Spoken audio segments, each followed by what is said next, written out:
मैं एक सुपरमार्केट में गया और वहाँ पे सेम वॉल आर्ट का पीस 5,000 में मिल रहा था।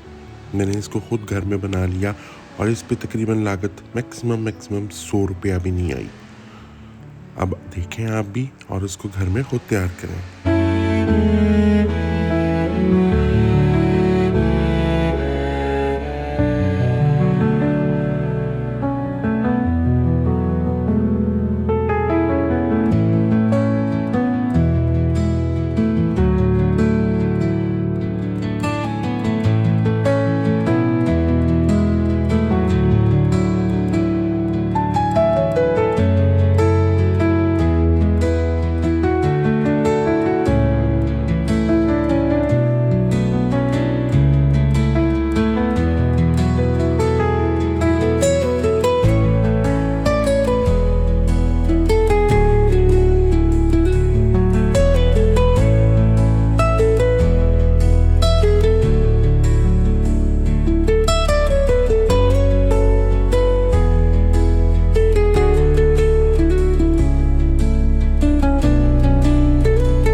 मेरे प्यारे प्यारे व्यूअर्स, मैं बहुत मेहनत से आपके लिए ये वीडियोस बनाता हूँ। मेरी आपसे बस यही रिक्वेस्ट है कि प्लीज़ मेरे चैनल को सब्सक्राइब करें, मेरी वीडियो को लाइक करें।